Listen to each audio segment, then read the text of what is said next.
जय श्री कृष्णा दोस्तों। आज हम सुनेंगे गोपा अष्टमी के बारे में। गोपा अष्टमी जो कि बहुत ही पवित्र और बहुत ही पावन पर्व है।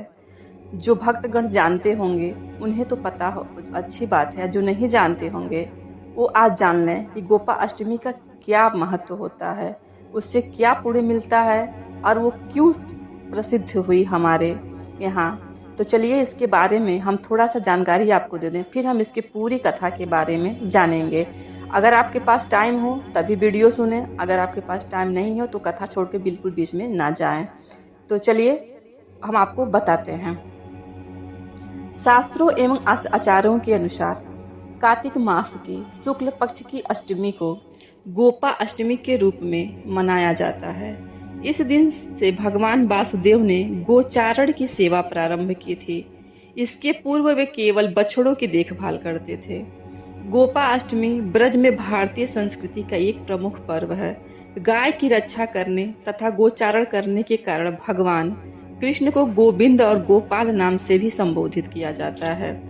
श्री कृष्ण ने कार्तिक शुक्ल पक्ष प्रतिपदा से सप्तमी तक गोपियों की रक्षा के लिए गोवर्धन पर्वत को भी धारण किया था। तभी से अष्टमी को गोपा अष्टमी का पर्व मनाया जाने लगा।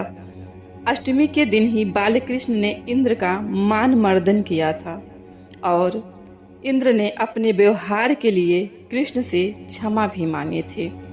तो ये थी गोपा अष्टमी का महत्व। जैसा कि आपको थोड़ा बहुत जानकारी हो गई, अब देर न करते हुए हम आपको कथा प्रारंभ करते हैं। कथा है कि बालक कृष्ण पहले केवल बछड़ों को चराने जाते थे और उन्हें अधिक दूर जाने की भी अनुमति नहीं थी। इसी दिन बालक कृष्ण ने माँ यशोदा से गायों की सेवा करने की इच्छा व्यक्त की और कहा कि माँ मुझे गाय चराने की अनुमति चाहिए। उनकी अनुग्रह पर नंद बाबा और यशोदा मैया ने सांडिल्य ऋषि से अच्छा समय देखकर मुहूर्त निकालने के लिए कहा। ऋषि ने गाय चराने ले जाने के लिए जो समय निकाला वह गोपा अष्टमी का शुभ दिन था। यशोदा मैया ने कृष्ण को अच्छे से तैयार किया। उन्हें बड़े गोप सखाओं जैसे वस्त्र पहनाए, सिर पर मोर मुकुट, पैरों में पैजनियां पहनाई। परंतु जब मैया उन्हें सुंदर सी पादुका पहनाने लगी तो वे बोले, यदि वे सभी गौओं और गोप सखाओं को भी पादुका पहनाएंगे तभी वे पादुका पहनेंगे।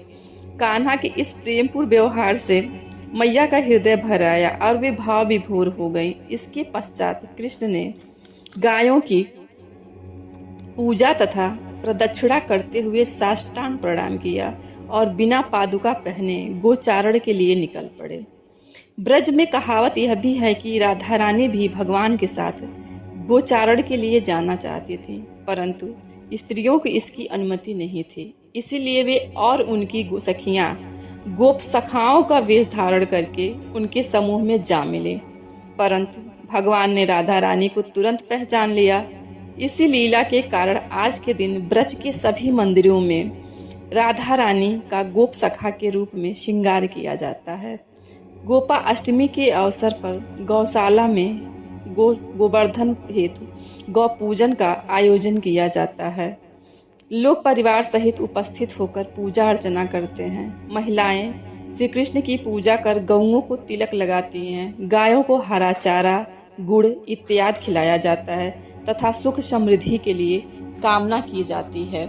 तो ये था दोस्तों कृष्ण और गौ माता का कहानी, जिसे आपको जानकर लगा होगा कि जो गाय हमारे यहाँ इतनी पूजनीय, इतनी श्रद्धेय मानी जाती हैं, तो ये हमारे आज के समय से नहीं है, हमारे भगवान के समय से ही इनको पूजा जाता है। क्योंकि भगवान भी जब गाय चराने जा रहे थे तो उस समय उन्होंने उनको साष्टांग प्रणाम किया, उसके बाद ही इसको शुरुआत किया।